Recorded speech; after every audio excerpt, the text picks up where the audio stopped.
Mesdames, Messieurs, tout un plaisir de vous savoir encore au rendez-vous de votre émission Débat 100% Bénin. Un service minimum essentiellement pour les cas d'urgence. C'est ce à quoi ont eu droit ces dernières 48 heures les patients des centres de santé publics opérant au Bénin. Une mesure résultant d'une grève d'avertissement déclenchée par le collectif des syndicats du secteur de la santé entre les agents du dit secteur et les autorités de tutelle. Un dialogue dessous, dit-on, autour d'un rapport de la commission Tobli, du nom d'un professeur émérite susceptible d'aider à révolutionner un secteur presque aux abois. Mais qu'a-t-il de si compromettant ou préjudiciable, le dit rapport, suffisant ce point de discorde pour induire la paralysie du système sanitaire de tout un pays? Et pourquoi les patients doivent-ils en payer le prix? Le serment d'Hippocrate sacrifié sur l'autel d'intérêts égoïstes inavoués. Mesdames, Messieurs, ce sont là des questions phares que nous aurons à aborder d'un instant à l'autre. Parole sera donc donnée à l'un des principaux acteurs du secteur en question pour mieux comprendre ce qui se joue autour du mouvement d'humeur qui a pratiquement pris en otage les patients. Le débat, ce sera donc autour du thème « Paralysie du système sanitaire au Bénin, seule solution » aux réformes controversées, déjà confortablement installées. Pour en débattre avec nous, Souley Salakor, infirmier, il est le secrétaire général du Syntrasèche, syndicat national des travailleurs des services de la santé humaine du Bénin. Souley Salakor, bonjour. Bonjour, Joël Etanji. Merci pour la disponibilité. Merci. En dépit d'un calendrier très chargé. Merci aussi. Et les syndiqués, comment ça se passe? Ils vont très bien. Le moral? Le moral est au beau-fils. Intéressant à savoir. En face de lui, un homme de droit, citoyen, il est avant tout. Il apportera son cachet de citoyen, mais aussi d'homme, pour défendre l'intérêt du plus faible de la société. Il a non, Maître Paul Kato Atita, déjà installé pour nous accompagner. Maître Paul Kato Atita, bonjour. Bonjour. Merci pour la disponibilité. Et merci de m'avoir invité. Vous savez, c'est toujours un plaisir renouvelé. Le temps passe, oui, et plus rien ne va. Là, au niveau d'un secteur, l'un des plus sensibles, le secteur de la santé. 48 heures de mouvement de débrayage annoncés. Les mouvements ont été mis en branle. Et au niveau de tous les secteurs de santé publique au Bénin, les agents de santé sont carrément vent debout contre des réformes jugées exclusives. De quoi s'agit-il? Dans un bras de fer, les opposants désormais à leurs autorités de tutelle, les patients en paieraient le prix fort. Souley Salakor, pourquoi décider de prendre en otage des patients qui ne demandent qu'à être soignés? Merci, Joël Etanji. Je voudrais d'abord remercier tous les téléspectateurs, souhaiter bonne fête de Tabaski à tous les musulmans du Bénin et d'ailleurs. Par rapport à la question que vous venez de me poser sur la crise dans le secteur de la santé, je dois d'abord dire que cela est intervenu suite aux réformes que le chef de l'État, le président Patrice Talon, a initiées dans le secteur en vue d'apporter du mieux. C'est ce qu'on nous a dit, je crois, l'année dernière, principalement en septembre 2016, où la commission a été mise sur pied. Mais au bout du rouleau, je crois quelques mois après, plus précisément le 10 mai 2017, la commission a réuni les acteurs sociaux que nous sommes et a présenté son rapport. C'est suite à la présentation de ce rapport synthétisé que nous avons constaté que ce qui était en train d'être proposé risque d'apporter beaucoup plus de problèmes que d'en résoudre. Vous avez dit on a pris en otage les malades. Je peux dire que ce qui risque d'arriver, ceux qui vont souffrir, c'est surtout les malades. Comment ça? C'est surtout les malades parce que nous sommes déjà travailleurs du secteur de la santé. S'il y a des problèmes à l'hôpital, on peut prendre des dispositions pour nous soigner. Mais ceux qui n'ont pas beaucoup de possibilités, qui n'ont pas suffisamment de moyens pour se faire soigner autrement et qui sont obligés d'aller dans l'hôpital public, risquent d'avoir plus de problèmes face aux réformes que l'État est en train d'entreprendre aujourd'hui. Il paraît que ces réformes, à moins de nous démentir, visent justement à permettre à ces patients, donc aux usagers des centres de santé, d'avoir un accompagnement plus digne, plus sobre et plus humain, ce qui n'est pas encore le cas. Donc, mieux les prendre en charge. En quoi le combat que vous menez actuellement peut aider alors à mieux répondre à leurs attentes? Merci, c'est ce qu'on laisse croire à la population, que ça vise à mieux les prendre en charge. C'est vrai qu'il peut y avoir, dans ce qui est prévu, certains aspects qui peuvent améliorer les conditions dans nos hôpitaux. Mais le plus important dans les réformes, et ce qui fâche surtout, c'est les questions de mise en concession, les questions d'affermage, qui ne sont rien d'autre que des privatisations à notre avis. Même si l'État ne veut pas utiliser les termes de privatisation lorsqu'on parle de gestion déléguée, qu'on dit qu'on veut remettre le CNHU à un privé, et qu'on pense qu'en ce moment-là, on aura plus de ressources humaines, on aura un plateau technique adéquat, on aura plus de soins. La question que nos populations doivent se demander, doivent se poser, celui qui va prendre l'hôpital, comment fera-t-il pour qu'il y ait suffisamment de ressources humaines? Comment fera-t-il pour avoir un plateau technique adéquat? Comment fera-t-il pour qu'il y ait plus de soins de qualité? Ça veut dire qu'il va investir. Lorsqu'il va investir, comment ça va se rentabiliser? Ça veut dire finalement l'hôpital public devient du commerce. Si aujourd'hui on parle du CNHU, l'exemple que j'ai donné, le CNHU n'a pas l'IRM, on ne fait pas le scanner à 1 degré au CNHU, l'État a promu le faire jusqu'à aujourd'hui, ce n'est pas installé. Si on confie à un privé, il va dire qu'il ne peut pas avoir l'hôpital de référence de cette envergure, n'est pas installé l'IRM. Alors lorsqu'il installe l'IRM, il faut récupérer l'argent. Lorsqu'il tout ce qu'on déploie aujourd'hui comme étant quelque chose qui manque au CNHU, comme dans les autres hôpitaux, tous ceux qui vont venir, qui vont mettre ces choses-là en place, même si on dit les spécialistes, il en manque, et que celui qui arrive décide d'en recruter, ça veut dire qu'il faut qu'il arrive à rentrer en possession de ses sous. Et ça veut dire aujourd'hui, un soin qui est donné au CNHU peut-être à 1000 francs, peut coûter 2500. Et ceux qui feront les frais en premier, ce sont nos parents. Ce n'est pas véritablement les agents de santé que nous sommes qui créons aujourd'hui. Nous, on peut contourner d'une façon ou d'une autre. On peut s'adresser à nos collègues qui sont dans ces hôpitaux-là pour négocier, peut-être pour avoir des soins à un montant plus bas. En dehors de ça, nous avons même dans le système sanitaire des prises en charge que nous utilisons parfois pour avoir des soins. Mais nos parents seront confrontés à cette difficulté. Alors, défendre les parents, est-ce que cela demande à ce qu'on aille en grève? Pourquoi ne pas discuter simplement? Mais si ça, c'est la question que toute la population doit être en mesure de se poser, de nous demander pourquoi choisir la grève si c'est l'intérêt de la population que nous visons. Je crois que nous sommes allés à la grève parce qu'on nous a poussé à la grève. Qui vous a poussé à la grève? Bon, nos dirigeants. Comment ça? Nos dirigeants. Les dirigeants qui vous ont reçu en mai, qui vous ont présenté le contenu d'un rapport, vous poussent à la grève?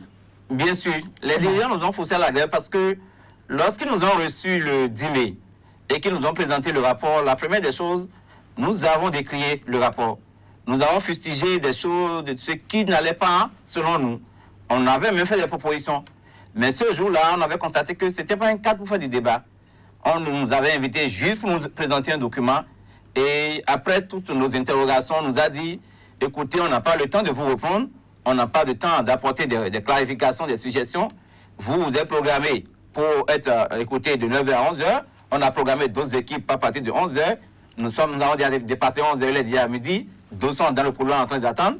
Vider les lieux. Donc on est sorti sans qu'on nous dise les points sur lesquels on n'était pas d'accord avec la commission. Qu'est-ce que la commission pense de ces points-là? Donc, à la suite de cela, nous avons écrit au ministre de la Santé, avec ampliation au chef de l'État, pour dire ce qu'on nous a présenté le 10 mai, on n'est pas d'accord sur certains points. Nous souhaitons qu'il y ait d'autres occasions sur lesquelles on se retrouve pour en discuter.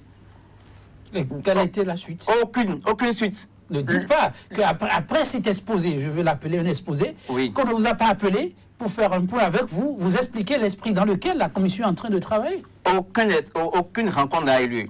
Le central chez l'intersyndical ont adressé au ministre de la Santé le 23 mai, plus précisément, un ultimatum. Nous avons dit, nous donnons 2 semaines au gouvernement pour qu'on nous dise ce qu'on veut faire réellement. Parce qu'aujourd'hui, lorsqu'on parle même de réforme, nous avons dit, on nous a présenté la synthèse. Nous n'avons pas le document global qui retrace tout ce qu'on veut faire comme réforme. Non, c'est pas associé. Vous êtes les premiers concernés. Ne dites pas que jusqu'à l'heure où on parle, on était en mai. Ensuite, le Conseil des ministres a parlé d'adoption du contenu du rapport. Et on va vers le mois de septembre, sinon qu'on y est déjà. Ne dites pas que vous n'avez pas eu connaissance du contenu de ce rapport? Jusqu'à cette date, nous n'avons pas copié du rapport. Vous n'avez pas copié? Nous n'avons pas vu le rapport. Nous ne connaissons pas l'intégralité de ce qui est écrit dans le rapport. Tout ce que nous faisons comme débat aujourd'hui est basé sur la synthèse qu'on nous a présentée le 10 mai. Et nous disons que c'est sûr que dans le rapport, il y a d'autres choses qu'on nous cache. Et toutes les rumeurs qui nous parviennent prouvent qu'il y a des choses qui sont cachées dans le rapport. Parce qu'au-delà de l'adoption du rapport, le 26 juillet, je crois, le Conseil des ministres a décidé de mettre sur pied un comité pour la mise en œuvre des recommandations de la Commission. Alors, nous ne connaissons pas ce que la Commission a décidé. Il y a déjà des gens pour mettre en œuvre. Nous disons, oh, informez-nous de ce que vous avez décidé. Dites-nous, nous allons apprécier. Vous n'êtes pas peut-être les seuls intelligents. La Commission, c'était 13 ou 14 personnes. Et au départ même, on avait décrié la composition de cette commission parce qu'on est allé nous chercher des gens qui, à notre avis, ne maîtrisent pas le système. Les gens sont restés à Cotonou pendant 30 ans, d'autres sont même restés à l'étranger. Ceux qui les ont présentés aussi, les ont appelés médecins de la diaspora. On dit, bon, vous pensez que tous ceux qui sont ici, qui ont eu la chance de travailler du nord au sud, ne sont pas capables, c'est ceux-là qui peuvent faire le travail, ils n'ont qu'à faire, on va voir. Mais finalement, ils finissent le travail, on ne peut pas présenter le document. Les aspects du document pour lesquels ils ont eu le courage de nous en parler, nous ne sommes pas d'accord, on n'est pas d'accord. Au lieu qu'on ait une occasion au ministère de la Santé, qu'on s'asseye pour dire voilà les options que le gouvernement a choisies, voilà les raisons pour lesquelles le gouvernement a choisi ces options-là. Et vous, quelles sont les propositions alternatives que vous avez? Et confronter les propositions pour pouvoir dégager. Jusqu'à présent. Rien jusqu'à présent. Paul Katoatita, citoyen, vous êtes, disais-je, à l'entame de cette émission. Voilà un peu la situation qu'a présentée le secrétaire général du Centre-Sèche Bénin. Alors, je vous remercie de m'avoir donné la parole. Je vais d'abord commencer par un préalable. Personnellement, je suis contre tout ce qui consiste à priver l'État de son patrimoine. Tout ce qui consiste à priver l'État de son patrimoine. Qu'est-ce que ça signifie? Qu'appelez-vous patrimoine? Je veux que la Sonapra reste patrimoine de l'État. Je veux que Bénin Télécom reste patrimoine de l'État. Je veux que Libercom reste patrimoine de l'État. Je veux que la Poste SA reste patrimoine de l'État. Je veux que le port autonome de Cotonou reste patrimoine de l'État. Je veux que les hôpitaux d'État restent patrimoine de l'État. Mais cette politique qui consiste à dépouiller l'État béninois de son patrimoine, ça pose un problème. Alors, ça, c'est un préalable, c'est un point de vue personnel, mais je crois que c'est un point de vue également partagé par beaucoup de nos compatriotes. Partagé par ceux qui ont l'amour de ce pays, par ceux qui aiment véritablement ce pays. Le deuxième préalable, j'ai toujours dit, et ça, on me connaît sur ça, la réforme, ça va nous amener trop de problèmes plus que ça ne va régler. La réforme. C'est pour bâtir. Non. On ne fait pas de réforme d'une certaine manière dans un pays qui a déjà 60 ans d'indépendance. On ne perturbe pas une administration qui a 60 ans de vie d'une certaine manière. D'une certaine manière. D'une certaine manière. Donc la manière pose problème. La manière pose problème.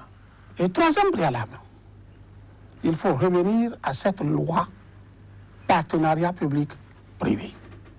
Pourquoi? Quelle est la philosophie de base de cette loi? Est-ce que cette loi est réellement faite dans l'intérêt du peuple béninois? Si oui, est-ce qu'elle est réellement appliquée dans l'intérêt du peuple béninois? Je l'ai suivi. Il a développé. Et lui, ils se battent pour nos compatriotes et non pour eux-mêmes. Alors, je vais poser une première question. Cette affaire de CNHU, il ne faut pas qu'on se trompe sur ça. Tout ça, que ce soit tout ce qu'on a vu, j'ai cité tout à l'heure, affermage et tout ça, c'est un mécanisme de privatisation. Mais ça profite à qui? Ne me dites pas que vous me posez la question. Non, ça profite à qui? Entre les mains de qui on remet nos entreprises d'État? Non, écoutez. Est-ce que vous avez cette question-là? Non, entre les mains de qui? Entre les mains de qui on veut réellement remettre le CNHU et les autres hôpitaux d'État par le biais de l'affermage? Cela est très important à savoir.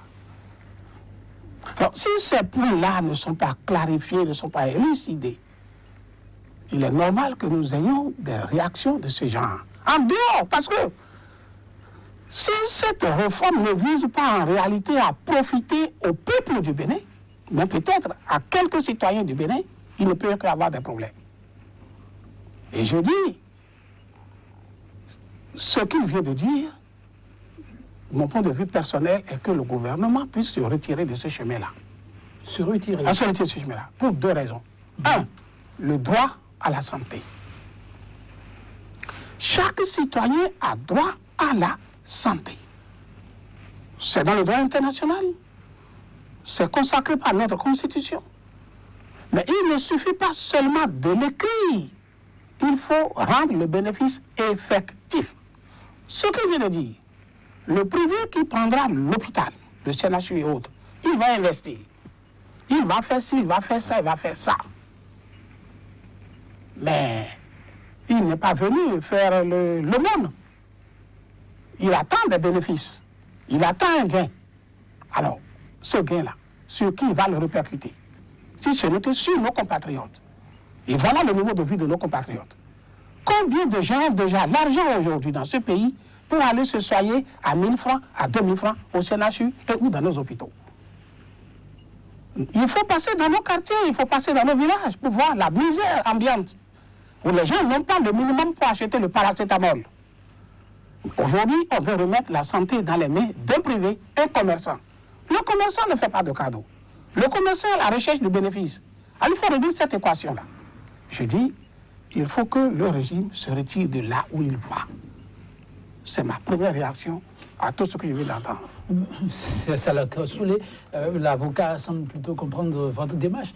Mais il faut reconnaître qu'il y a une situation délétère au niveau de la plupart de nos hôpitaux, le CNHU compris. Aujourd'hui, le grief qu'on pourrait comprendre, c'est que vous ne semblez pas, si on s'en tient à vos mots, être très assouciés. Mais on a vu aussi les membres de cette commission monter au créneau, expliquer ce qui est en train d'être fait.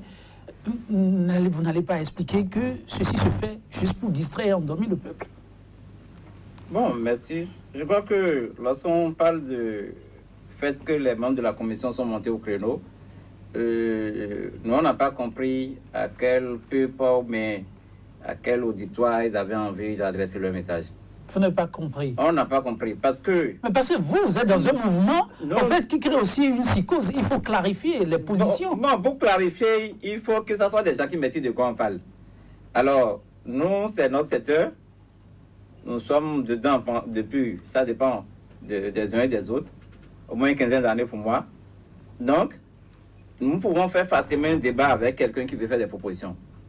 Mais si celui-là va dans un village qui réunit les gens pour dire le chef de l'État veut vous faire ceci, veut vous faire cela, sans que ceux qui sont en face ne maîtrisent pas comment la chose devrait se passer normalement, les gens peuvent l'applaudir pour dire bon, il est venu nous annoncer la bonne nouvelle et retourner. Alors que ce qu'on demande à cette commission, c'est d'appeler les acteurs du secteur qui contestent les réformes pour démontrer comment ce qu'eux proposent sont meilleurs par rapport à ce qui se faisait. Qu'est-ce que ça leur coûte d'appeler les acteurs, de démontrer que l'affermage aujourd'hui va nous conduire au bon port. La mise en concession du CNHU, voilà ce que ça va rapporter à la population, aux agents. En quoi ça pose problème qu'on puisse s'asseoir et discuter? Parce que aujourd'hui, ils ont dit grève, mouvement, ce n'est rien d'autre que le refus de dialoguer. Le refus total de dialoguer. On a tout fait. On a rencontré les autorités dans des circonstances parce qu'il n'y a pas jamais une circonstance officielle pour lesquelles les gens ont voulu discuter avec nous. On a fait conseil 7 heures pour le dialogue social. Le ministère est venu par hasard juste pour clôturer. On l'a interpellé sur le sujet. Il a dit qu'il va rendre compte. Ça s'arrête là. On a demandé le rapport. Il a dit seul le chef de l'État peut donner le rapport. Donc, on est là aujourd'hui. Personne ne veut nous apporter des clarifications. On demande des informations sur la réforme. Le ministre estime qu'aujourd'hui, les membres de la commission ne sont plus habilités à nous apporter des informations. Qu'une fois qu'ils ont versé le document au chef de l'État et que c'est adopté en conseil des ministres, il revient au gouvernement de décider de la suite. Maître Paul Katouassita, oui. Absence de dialogue documents non disponibles pour les principaux acteurs concernés. Comment ça se lit? Je ne pense pas qu'on puisse faire une réforme dans un secteur sans en discuter avec les acteurs même du secteur. Moi qui suis ici, j'ai ma vision du CNHU. Mais c'est une vision de l'observateur éloigné du CNHU. Lorsqu'on abordera un infirmier du CNHU, sa vision sera tout autre. Lorsqu'on va aborder un médecin, sa vision sera tout autre. Lorsqu'on va aborder le professeur, sa vision sera tout autre. Lorsqu'on va aborder l'aide-soignant, sa vision sera tout autre. Lorsqu'on va aborder le personnel administratif, sa vision sera tout autre. On n'a pas toujours les mêmes visions d'un problème pratique. Donc, une réforme de ce genre, je ne vois pas comment cela peut comporter des solutions réelles. Je ne parle pas des solutions théoriques. Parce qu'on peut mettre dans un rapport des solutions théoriques. Ce qu'on a appris à l'université, la doctrine. Mais la doctrine, c'est autre chose. La littérature médicale et autres, là, on peut les mettre, c'est autre chose. Mais la vie quotidienne, les réalités du milieu, c'est ceux-là dont je viens de parler, c'est eux qui connaissent. C'est eux qui peuvent dire, à ce niveau précis, il a un problème. Et je pense qu'il faut faire comme ça. Et ça dépend de chaque catégorie. L'aide-soignant a sa mission au sein de l'hôpital. L'infirmier a sa mission. Le médecin a sa mission. Le professeur a sa mission. Ils n'ont pas les mêmes problèmes, ils n'ont pas les mêmes préoccupations. Alors, quand on ne les associe pas, quand on n'en discute pas, reste à savoir ce que sera cette réforme. Je crains que ce ne soit une illusion tout simplement. Une illusion, en tout cas pour les autorités, c'est plutôt un grand rêve qu'on veut bâtir pour toute une nation. Sous les ciels d'accords, on vous a indiqué la voie empruntée. Désormais, si vous tenez à voir le document, on a parlé de l'autorité suprême qui est commanditaire du rapport. Pourquoi ne pas faire une démarche dans ce sens? Bon, nous avons déjà fait la démarche. Vous avez fait la démarche? On a fait la démarche à notre manière, puisque la lettre que nous avons adressée au ministre de la Santé le 23 mai, nous avons fait ampliation de cette lettre au chef de l'État. Et quelle a été la suite? Je vous ai déjà dit la suite. Pour le chef de l'État? Personne n'a réagi, que ce soit le ministre, que ce soit le chef de l'État. Vous avez déposé au bon endroit? Bon, je ne sais pas s'il y a d'autres endroits. Bon, le secrétariat? Bon. Ça, au moins, ça fait 10 ans que moi je suis dans les syndicats et je dépose des courriers à la présidence. Je ne sais pas sous la rupture s'ils ont créé d'autres endroits. Mais on a déposé là où on a l'habitude de déposer les courriers. Ça a été déchargé au nom du secrétariat et de la présidence. Donc, la suite, il n'y a pas eu de réaction. Tout ce qu'on a constaté, c'est que personne ne nous a appelé pour dire nous avons reçu votre document, nous souhaitons que tel jour, à telle heure, à tel endroit, on se retrouve pour en parler. C'est le silence plat sur toute la ligne. Et bon, même au conseil sectoriel, comme je le disais, le ministère a décidé de rendre compte. Et je me rappelle qu'après le conseil sectoriel, l'un des chefs de service du ministère, le chef de service même nous a appelé pour dire qu'ils étaient en train de préparer une fiche envoyée à la présidence. Et il nous a montré le projet de fiche pour voir si ça correspondait un peu à l'idée que nous avons émise au conseil sectoriel. Et on a donné notre point de vue. Cette fiche, est-ce que c'est parti à la présidence? Ça a donné quoi? On n'a pas eu la suite depuis juin. Le conseil sectoriel a eu lieu en fin juin. Jusqu'à aujourd'hui, même si les gens estimaient que la lettre, peut-être que nous on a envoyé, ça n'a pas atterri, il y a une fiche que le ministre de la Santé a dit qu'il allait envoyer également à la présidence sur le conseil sectoriel pour faire le point de nos problèmes. Là également, de juin à ce jour, personne ne nous a appelé pour dire par rapport aux revendications du secteur de la santé, voilà ce que nous pensons, voilà ce qu'on doit faire. Donc on est toujours statu quo. Toujours statu quo, mais pas le cas. Mais là, on sait que l'appareil d'État, c'est aussi un appareil un peu lourd. Mais quand ça se passe de cette façon, il faut avouer qu'avant cette grève, on a assisté à un sit-in qui ne peut passer sous silence. Donc, même à la présidence, on doit avoir le retour. Mais comment faire pour que l'administration n'en soit pas paralysée à un niveau comme celui-là? Écoutez, M. Joël, moi, je n'aime pas dissimuler mes impressions quand il s'agit des intérêts de l'État et de mon État et de mon peuple. Cette réforme, en fait, ce n'est pas la réforme qui pose problème, si je comprends. Et pour bon nombre de nos compatriotes, ce n'est pas la réforme au CNHU qui va poser trop de problèmes. C'est l'orientation de la réforme. J'ai dit tout à l'heure que je veux voir le patrimoine de l'État rester à l'État le nom de cette réforme, c'est cette orientation, c'est-à-dire l'affermage. C'est-à-dire cette démarche qui tend à sortir le CNHU dans une certaine proportion juridique, je dis bien juridique, hein, du patrimoine de l'État pour le remettre sous l'autorité juridique d'un privé. Et excusez-moi beaucoup, moi je ne sais pas cacher mes impressions. J'ai comme l'impression, le sentiment que le régime actuel ne fait que adorer la privatisation du patrimoine national. Bon. Et si l'on se met dans cette optique-là, la réforme est guidée par ça, je ne sais pas ce que sera cette lutte des travailleurs. Parce que si ce n'est que la privatisation, l'objectif, je ne sais pas. Alors donc, je dis toujours quelque chose, je reviens à la base. Quels sont ceux qui s'en prennent, à qui l'on remet notre patrimoine? C'est le nom du problème. Et quel intérêt ceux-là même ont chaque fois à venir s'approprier notre patrimoine? C'est notre patrimoine. Le CNHU, c'est notre patrimoine. Nous voulons le connaître quand même. Peut-être un jour, ça va se savoir. Sous les l'accord, là, vous êtes presque dans l'impasse quand je lis un peu la réaction de l'avocat. S'il arrivait que vous n'ayez pas une suite favorable, donc pas d'écoute, jusqu'à présent, il n'y en a pas. Et si dans les prochains jours, il n'y a toujours pas d'écoute, à quoi pourrions-nous assister? Bon, d'abord, nous sommes des syndicalistes. Nous avons des armes que nous utilisons. Nous allons continuer à utiliser les mêmes armes. Seulement que on aurait souhaité que la population comprenne la lutte. Au lieu de se dire, voilà des gens qui chaque fois recourent à la grève, se disent que cette fois-ci, ce que nous faisons, c'est pour l'intérêt de la population. C'est pour l'intérêt du peuple. Et qu'il revient à la population de nous rejoindre d'une façon ou d'une autre. De se mettre à dénoncer comme nous, à protester, à condamner ce qui se fait pour amener le pouvoir à changer.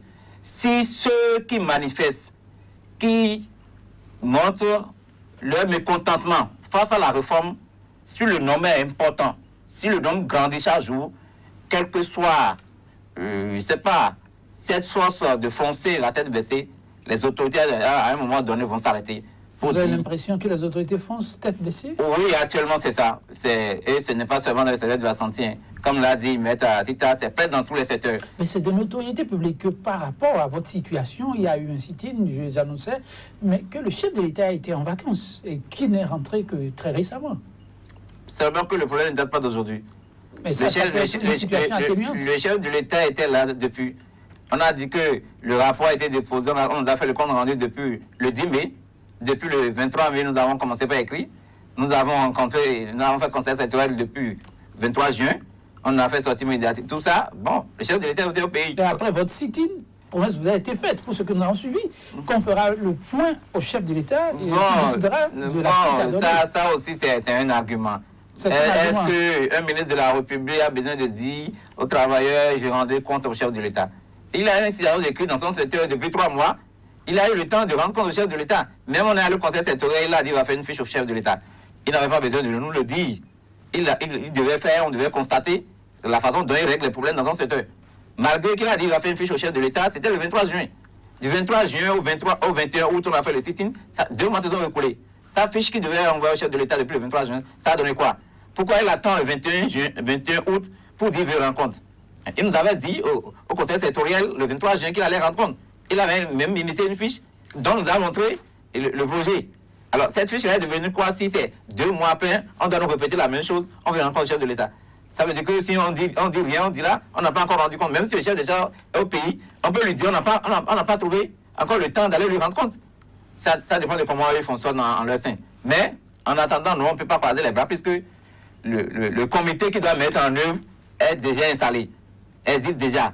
Alors, on ne peut pas subir. Il faut qu'on amène nos parents à comprendre qu'il y a quelque chose qui guette tout le monde.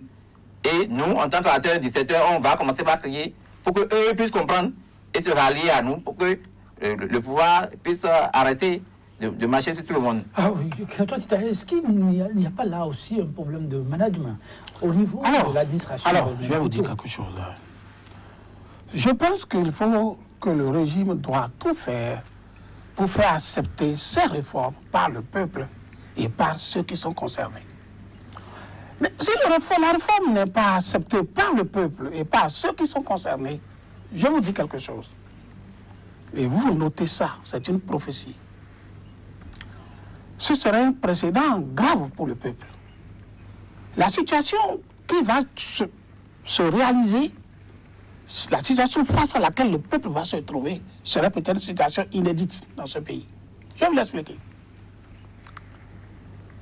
Ceux à qui l'ont remis nos sociétés d'État, nos entreprises d'État, et qui en deviennent soit propriétaires, soit des occupants d'une manière ou d'une autre au plan juridique, en tout cas qui exercent désormais et qui exerceront pendant tout le temps un certain droit sur ces entreprises. Ils n'ont qu'à savoir, et le régime aussi doit pouvoir le savoir, que sa politique publique d'aujourd'hui ne lie pas le régime qui sera là dans 3 ans ou dans 8 ans. Encore que rien ne dit que ce ne serait pas le même régime. Le maximum constitutionnel, c'est qu'on dit dans 8 ans. Alors, et vous ne savez pas. Vous allez poser une révision constitutionnelle. Attendez. Lorsque le peuple qui n'a pas adhéré à cette réforme va réclamer son patrimoine, il ne faut pas oublier que le peuple a le droit de réclamer son patrimoine. Le peuple béninois. Ah oui, en ce moment-là, ce sera quoi? On va se retrouver devant les tribunaux. Et vous imaginez que tout ce qui sort du patrimoine béninois, que tout ça se retrouve un jour devant les tribunaux. Ce serait un précédent inédit. Je dis toujours quelque chose. Je n'ai rien contre le gouvernement. Je ne suis pas politicien. Je n'appartiens à aucun parti politique. Je ne fais pas de la politique. Je ne cherche pas une nomination. Je ne suis candidat à aucune chose élective. Rien de ça ne m'intéresse dans ma vie que mon papier. Mais je dis, il faut toujours anticiper sur des événements. Et toutes les fois que j'ai eu l'occasion d'avoir la presse avec moi, je ne sais de le dire, il faut que ces réformes-là, on puisse s'arrêter.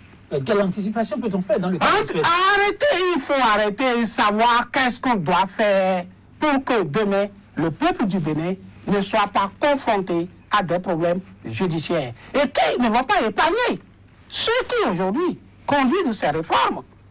Parce que, je dis, ce serait il faut voir vous-même la liste des entreprises d'État qui, à chaque cas, ne font que sortir du patrimoine national. Mais et qui ne reçoit pas l'adhésion du peuple, en tout cas, d'une bonne partie du peuple, des peuples et pas peuple, ceux qui sont encore sincères avec le peuple. Et je dis, dans 3 ans, dans 8 ans, ce sera certainement une nouvelle politique de développement. Et le peuple est en droit de réclamer son patrimoine. Et là, ça va se poser des problèmes. Donc aujourd'hui, si on doit continuer dans une réforme, il faut que la réforme ait l'adhésion du peuple et soit acceptée par les acteurs du système. Si on les associe à cette réforme, si on les met dans cette réforme, s'ils s'y impliquent dans cette réforme, si les scientifiques figurent sur les documents de cette réforme, ils sont liés par cette réforme. Oui, sur les Salakor, actuellement, c'est plutôt un bloc compact qui demande incessamment à être écouté. Pour un premier essai de grève réussi, quelle pourrait être l'étape suivante? Bon, l'étape suivante, nous allons nous revoir, les camarades qui sont à la tête du mouvement actuellement. Nous allons échanger, nous allons faire le point. Ce que nous avons retenu au moment où on démarrait avec la sortie médiatique, c'est qu'après la grève d'avertissement, si l'État doit continuer tête baissée, il y aura la paralysie. Lorsque je parle de paralysie, je parle des grèves perlées. Il y aura les grèves cycliques toutes les semaines. Vous en connaissez les conséquences des grèves perlées? Bon, on va demander aux gouvernants, aux dirigeants s'ils connaissent les conséquences. Parce que c'est eux qui ont levé la main pour dire qu'ils vont apporter les soins de qualité à la population, qui vont faire en sorte que le peuple sera bien soigné. Donc, si à des moments donnés, il doit se taire pour que le peuple subisse, c'est à eux d'abord que le peuple doit poser la question. Parce que nous tous, nous sommes les administrés, nous sommes des agents de l'État. Donc, si dans une situation donnée, ils pensent qu'on doit laisser les travailleurs aller en grève, ne pas régler leurs problèmes, je crois qu'il revient au peuple d'interpeller ces dirigeants-là pour leur dire on ne vous a pas élu pour que vous nous laissez sans soin. Mais vous ne serez pas épargné non plus, parce que vous savez, en allant en grève de cette façon, sans chercher à forcer pour trouver le juste milieu pour un terrain d'entente, l'autorité peut décider aussi d'en remercier dans vos rangs. Bon, je crois que nous sommes pour le moment dans un pays de droit. Et remercier, ça répond à des tests. Et en tant que syndicalistes, on n'a pas peur que... Actuellement, les tests vous couvrent? Bon, ce qui est sûr, nous ne sommes pas... Ce n'est pas nouveau. Nous sommes dans le métier, ça fait un mouvement. Et nous savons ce que nous pouvons faire, ce que nous ne pourrons pas faire. Si un État pense à des moments donnés qu'on peut dérailler en utilisant des superfuges pour vouloir faire chasser les agents, là également, grâce au mouvement, on peut obliger l'État à revenir. On sait qu'on peut amener l'État à changer parce que le secteur de la santé, ce n'est pas un petit secteur comme beaucoup d'endroits où on dit on a chancé 20 personnes, 40 personnes. Le secteur de la santé, c'est au moins 17 000 agents. Donc, et avant de pouvoir casser un mouvement, peut-être que l'État sera capable de licencier au moins la moitié.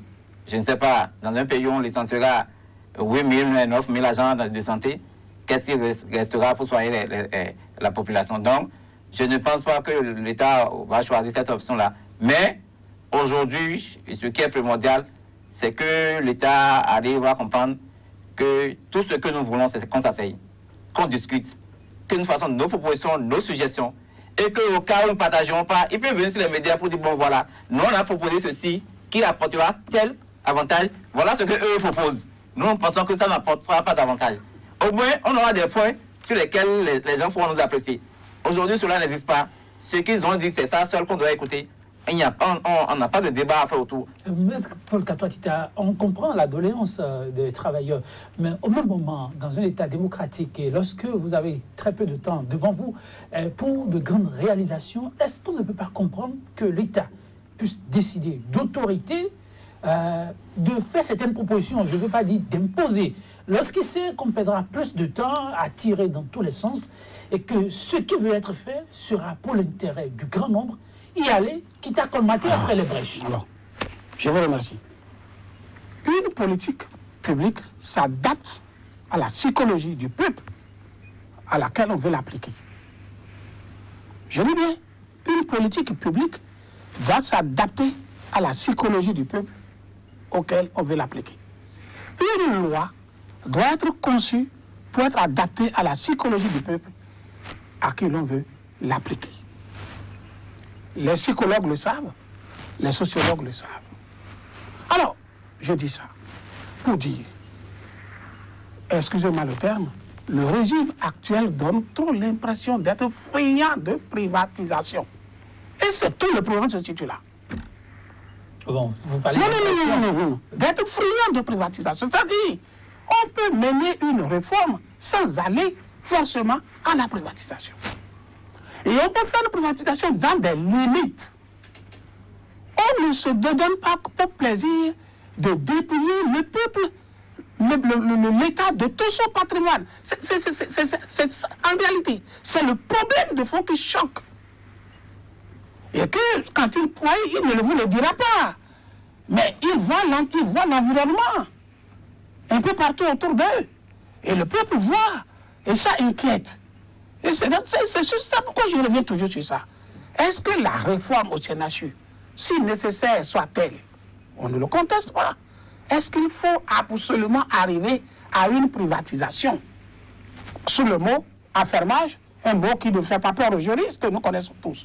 C'est une privatisation, c'est une panoplie, c'est une dépossession d'un droit de l'État dans une certaine mesure. Alors, à partir de ce moment-là,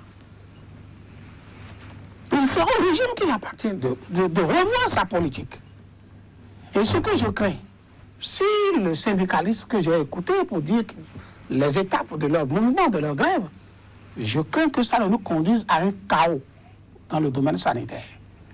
Parce que, pour ce que je constate de loin, par rapport à la politique du gouvernement, à la psychologie du gouvernement, ce gouvernement, quand il s'agit de privatisation, ne fait jamais de recul.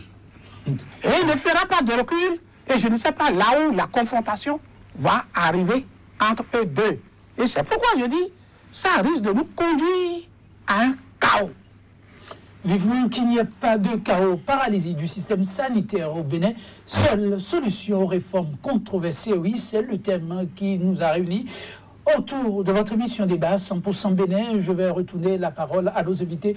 Plus que quelques minutes et nous allons clôturer. Souley Salakor, comment vous-même voyez-vous l'avenir de ce secteur avec les nouvelles autorités et aussi les rêves que vous, travailleurs, nourrissez pour ce secteur? Oh, merci. C'est vrai qu'a priori, on a peur de la façon dont les autorités d'aujourd'hui souhaitent nous conduire, sont en train de conduire déjà le secteur. Mais nous sommes tous des Béninois. On n'a pas à peine l'espoir. Il y a une minorité à qui nous avons confié le pouvoir d'État qui peut-être ne comprend pas pour le moment les souhaits du grand peuple. Nous pensons qu'il nous faudra crier suffisamment, faire suffisamment de tapage et pour les amener à comprendre. Donc, nous n'allons pas dire qu'ils ne vont jamais reculer parce que c'est de cette façon qu'ils fonctionnent depuis un moment. Et à un moment donné, ils vont reculer. Nous avons conscience que dans le secteur de la santé, ils vont reculer. Parce que si les grèves seules ne les obligent pas à reculer, les repères qui sont sur la population amèneront la population, vont amener la population elle-même à réagir d'une façon donnée, à un moment donné.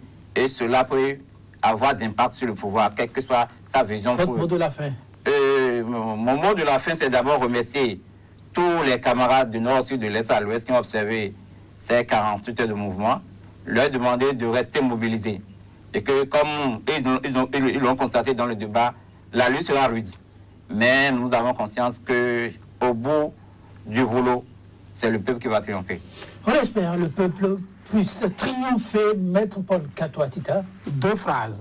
Première phrase, il faudrait que la réforme, oui, la réforme, mais il faut que la réforme nous épargne au maximum la privatisation.